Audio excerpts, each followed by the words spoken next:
All is the weed that had been promised, and I fear thou playedst most foully for it.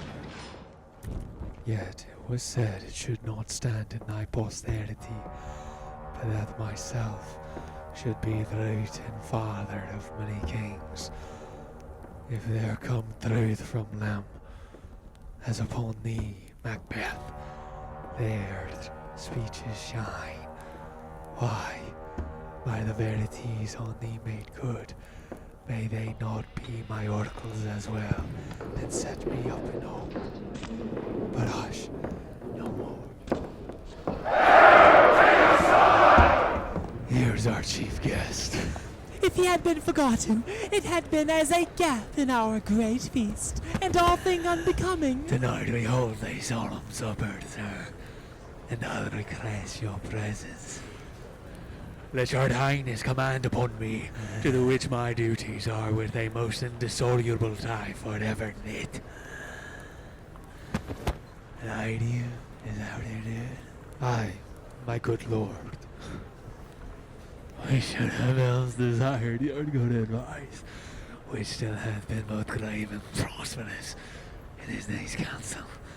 But we'll take tomorrow. As far do you ride? As far, my lord, as would fill up the time twixt this and supper. Go not my horse the better. I must become a border of the night, for a dart gourd or twain. Fail not our feast, my lord.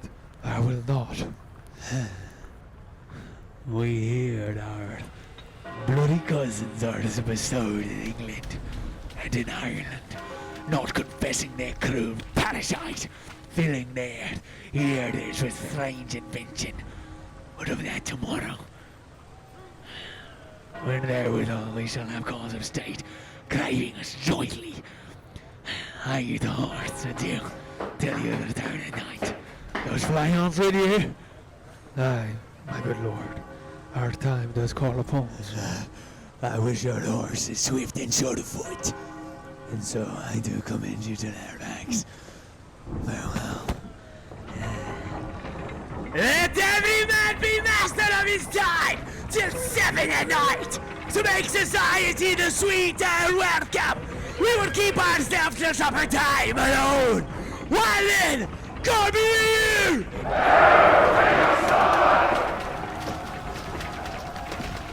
Sir, a word with you.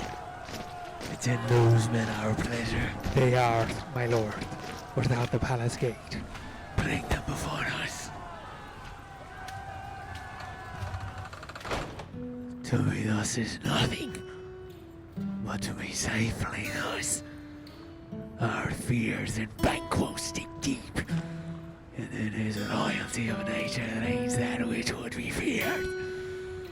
'Tis much he dares, and to that dauntless temper of his mind he added wisdom, and not guided rather act in safety. There is none but he, whose being I do fear, and under him my genius is rebuked.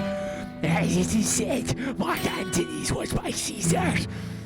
He cheated the sisters, when they first put the name of king upon me, and bade them speak to him. Then, prophet-like, they hailed him father to a line of kings.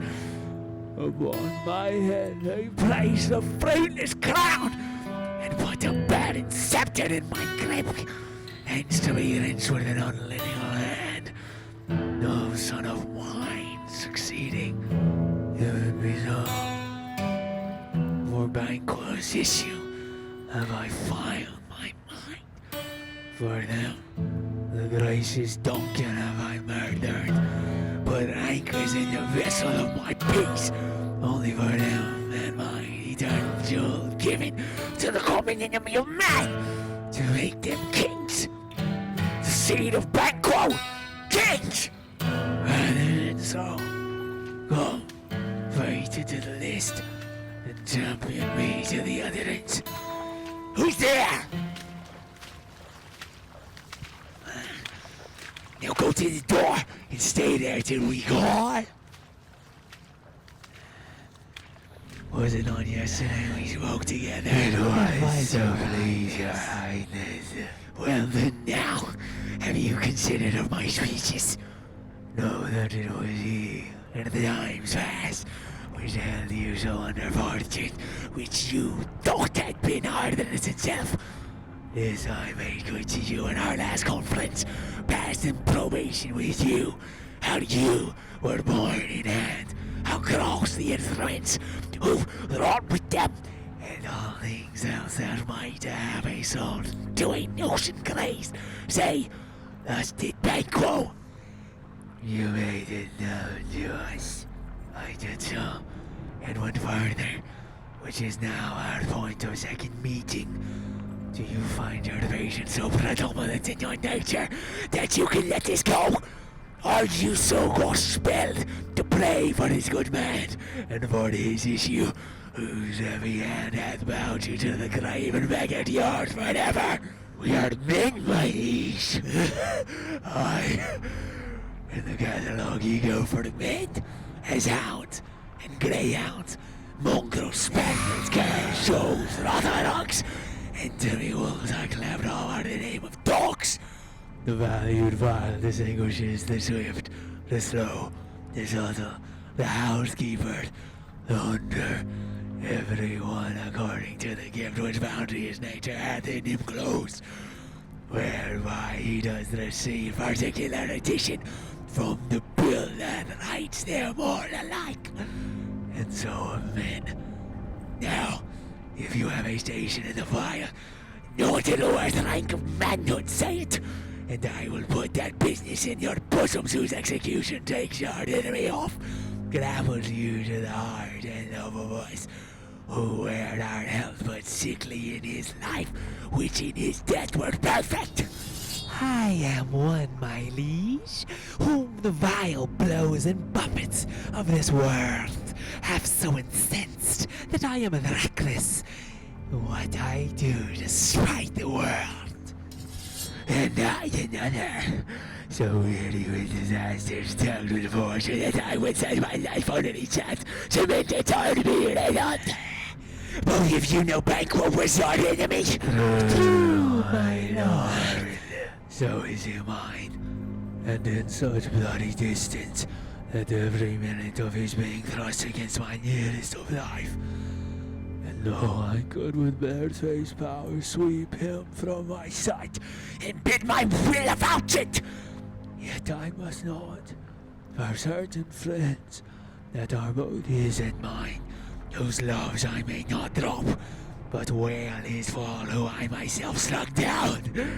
And thence it is that I to your insistence do make love, masking this business from the common eye for sundry weighty reasons. We shall, my lord, perform what you command us. Your spirit shine through you. Within this hour and most, I will advise you where to plant your tales, acquaint you with the perfect fire of the time, the moment don't, for it must be done tonight. And something from the palace always thought that I require clearness, and with him, to leave no loves nor torches in the work. Flails, his son, that keeps him company, whose absence is no less material to me than is his father's, must embrace the fate of that dark coward. Resolve yourself apart. I'll come to you anon. We are resolved, my lord. I'll call upon you straight. Abide within. It is concluded. Banquo, thy soul's fright, if it find heaven, must find it out tonight.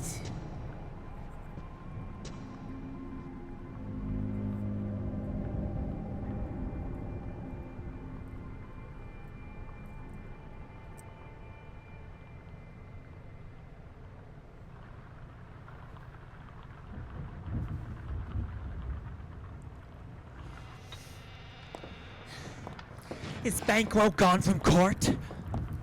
Aye, madam, but returns again tonight. Say to the king I would attend his leisure for a few words. Madam, I will.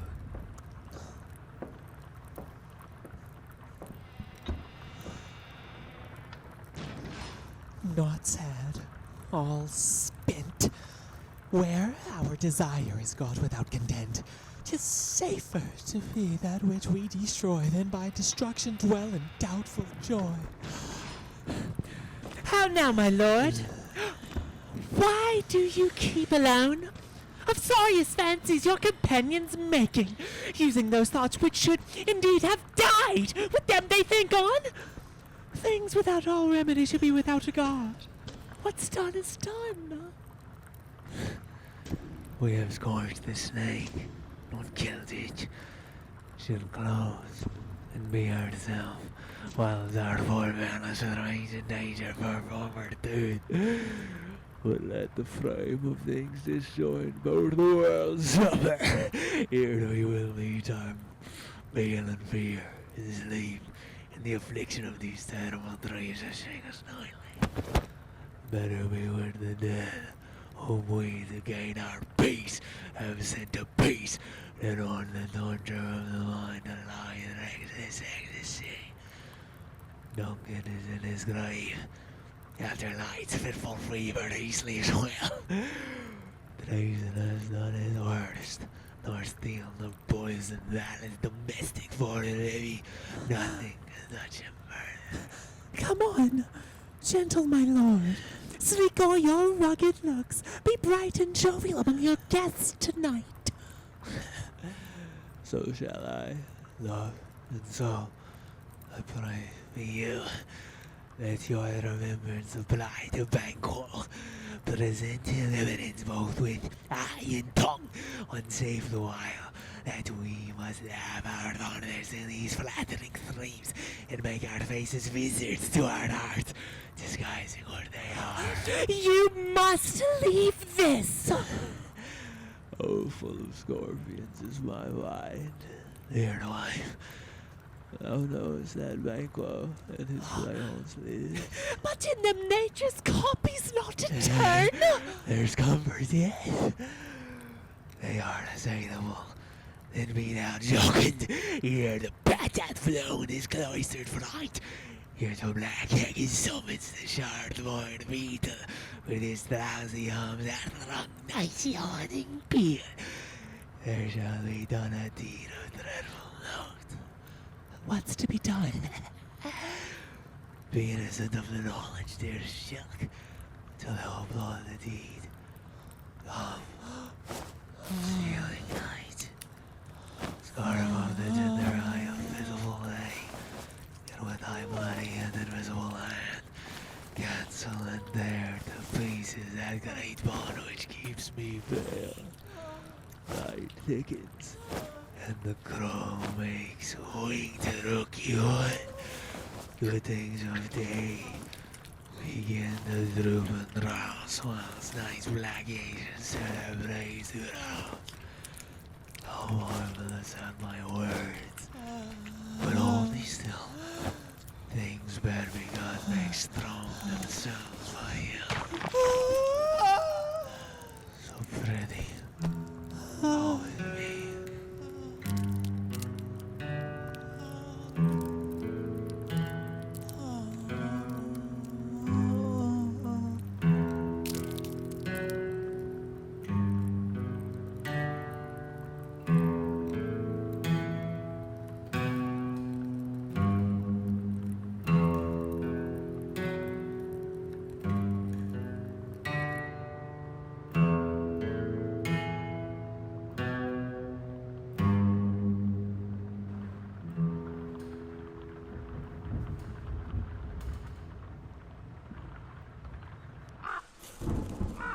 But who did bid he join with us? Macbeth. He needs not our mistrust, since he delivers our offices and what we have to do to the direction just. Then stand with us. The West yet delivers with some streaks of day. The Spurs and ages out on a base to game the timely in, and it approaches the subject of our hearts. I hear horses. Give us a light there! Ho! And is he the rest that are within the road of expectation are there the ardent the court? His horses go about almost a mile, but he does usually, so our men do, from hence to the palace gate, make it there to walk. A light! Tis he sent to it.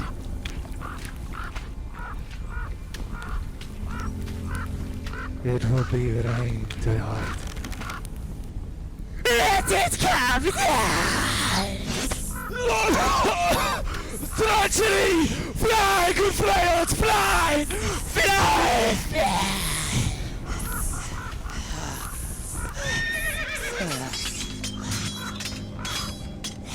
Oh, his revenge! Oh, say. Who did strike out the light? Was not the way? There's but one down, the sun is fled. We have lost best half of our affair. Well, let's away and say how much is done.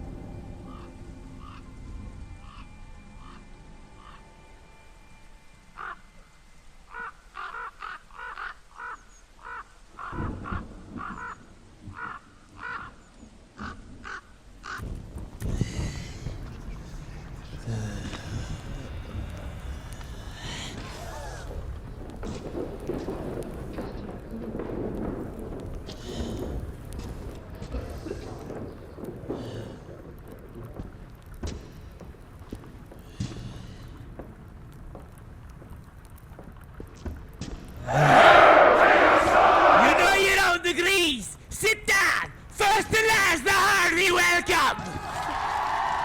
Thanks, Your Majesty. Our staff will mingle with society and play the humble host. Our hostess keeps our state, but in best time we will require and welcome. Pronounce it for me, sir. To all our friends, for my heart speaks, they are welcome. See? They encountered me with their hearts, thanks. Both sides are here. Here now in the midst. Be large and better than none. We'll drink our measure the table now.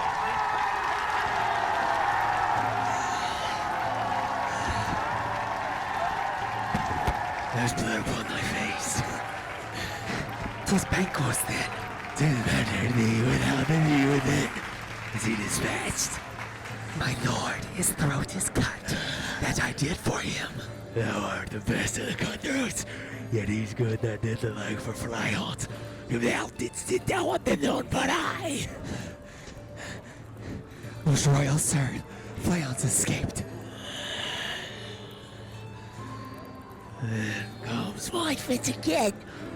I had else been perfect. Whole as the mournful, rounded as the rock, as broad in general as the case again. But now I am cabin, cramped, confined, bound into saucy doubts and fears. But Bank was safe. Aye, my good lord, safe in a ditch he bides, with 10 deep gashes on his head. The least the death to nature. Thanks for that. There the ground serpent lies. The worm that's fled out of nature that in time will venom breed. No tears for the present.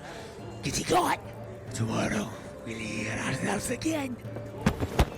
My royal lord, you do not give the cheer. The feast is sold. That is not often vouched while 'tis a making. 'Tis given with welcome.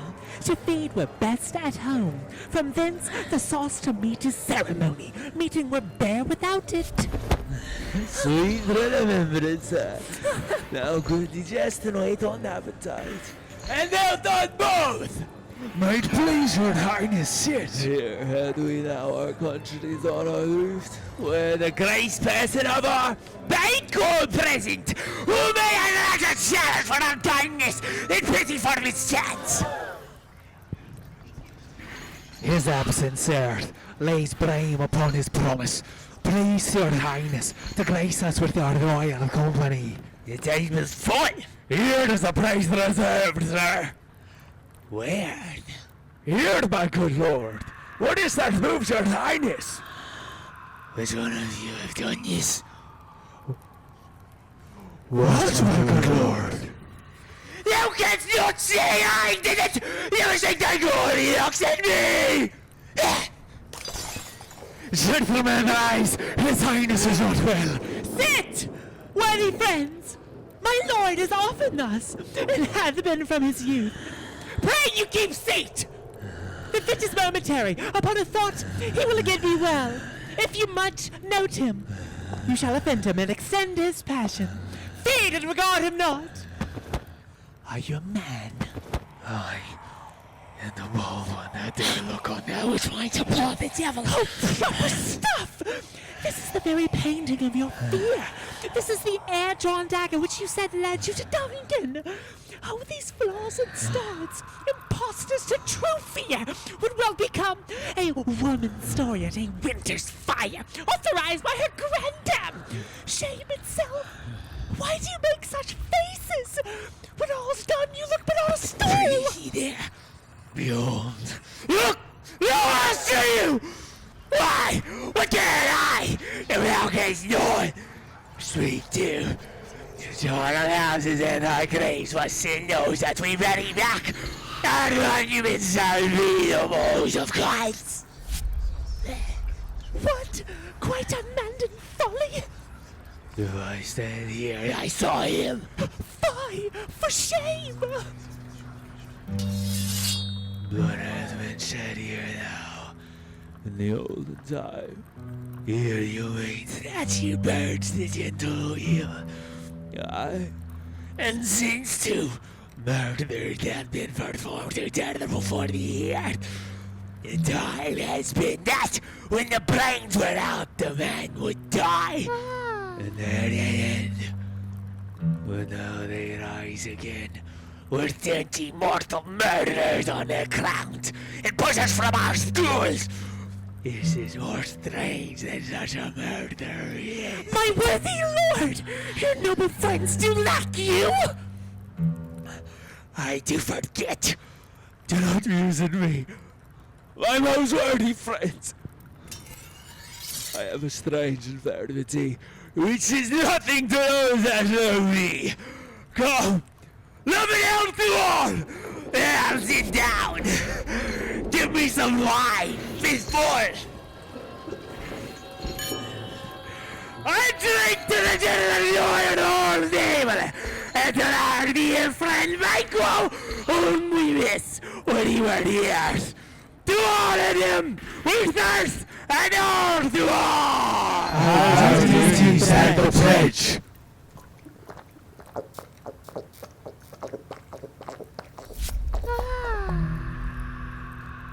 Hold and quit my sight.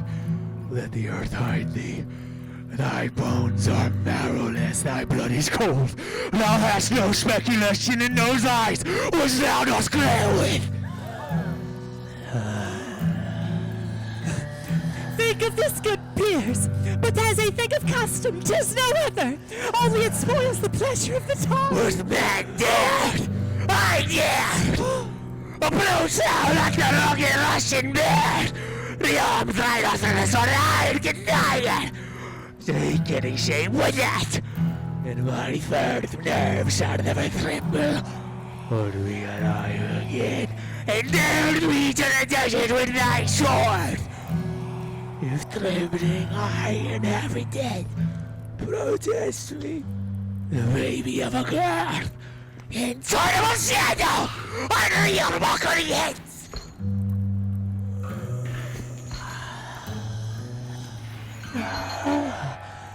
Already so.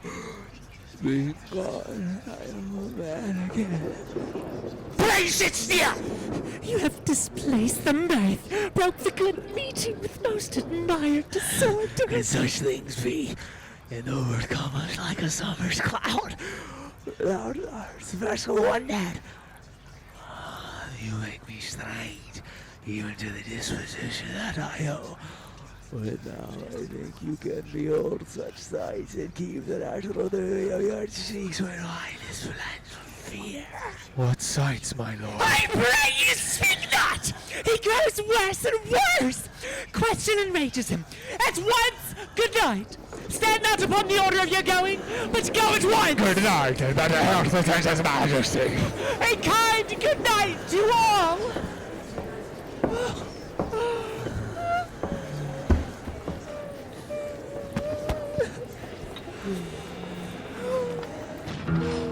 It'll have blood, they say. Blood will have blood. Stones have been known to move and trees to speak. Augurs and others to trace and that by magnifies and shows and looks brought forth the sacred span of blood. What is the light? Almost at odds with morning. Which is which? How sayest thou?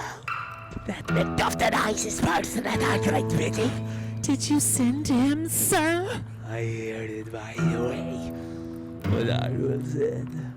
There's not a one of them, but in this house I keep our servant feed. I will tomorrow, and betimes I will to the weird sisters, nor shall they speak.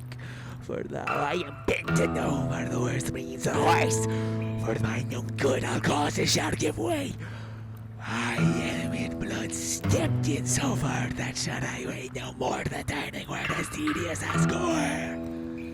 Strange things I have in it that will end, which must be acted here they may be scant. You lack the season of our natures. Sleep. Will to sleep. My strange and self-abuse is the initiate fear that wants our use. We are yet but young, indeed.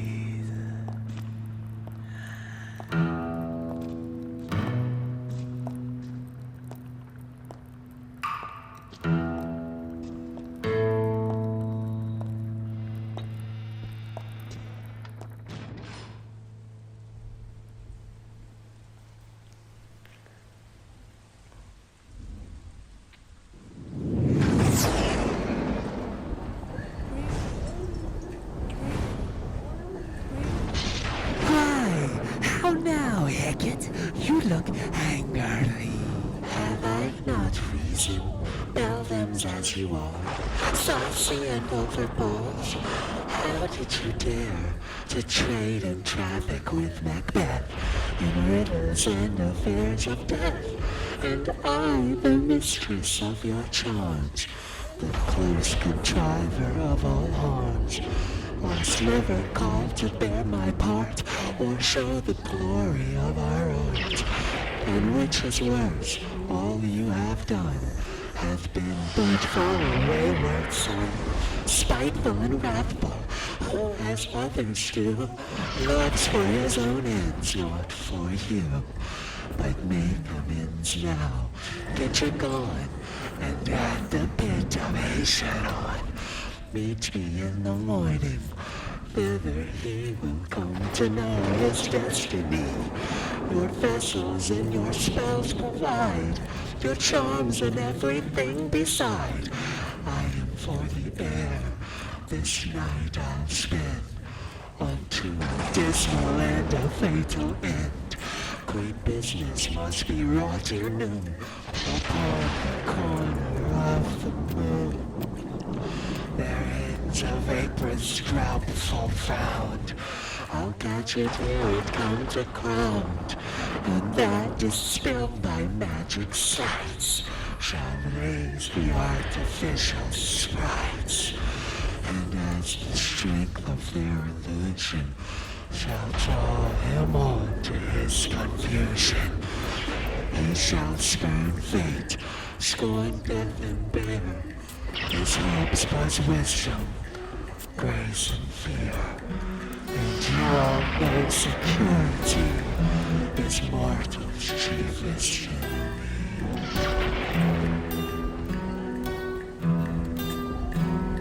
Hark, I am called, my little spirit singing. foggy cloud and stays from me.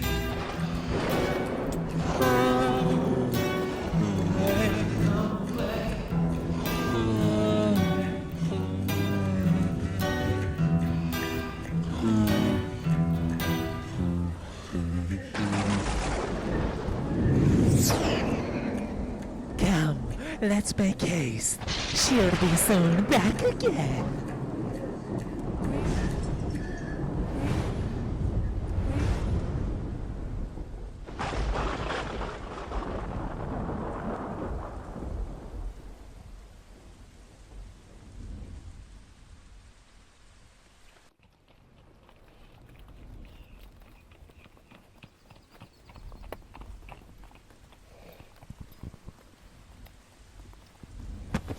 My further speeches have but to your thoughts, which can interpret farther.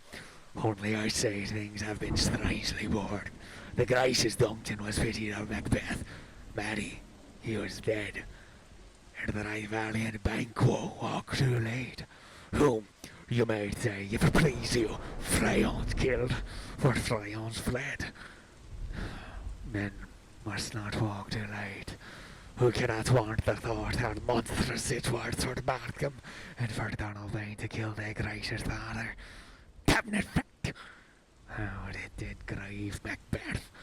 Did he not frighten by his rage the two delinquents there that were the slaves that drink in thralls of sleep? Was not that nobly done? Aye, and wisely too, for it would have angered any heart alive to hear the men deny it. So that I say, he has borne all things well, and I do think that, had he Duncan's son under his key, as and please heaven he should not, they should find what to work together farther. So should Freyons but peace.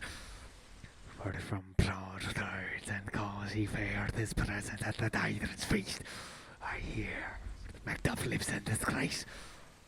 Sir, Carrier there where he bestowed himself, the son of Duncan, from whom this tyrant holds the due of birth, lives in the English court, and is received of the most pious Edward, with such grace that the malevolence of fortune nothing takes from his high respect.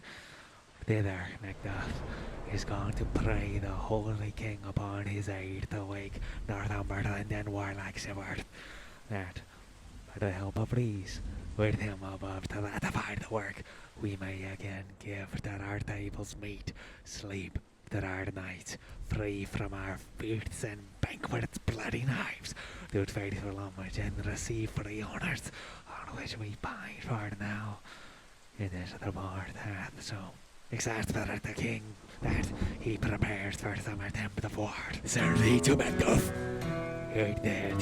And not an absolute, sir, not I. The cloudy measures your turns, his back, and hums, as who should say, you'll lose the time that clogs me with this answer. And that's where I might advise him to a caution thought, what distance his wisdom can provide. Some holy angel fly to the court of England and unfold his message. Here he comes. That a swift blessing may soon return to this our suffering country under a hand accursed. I'll send my place with him.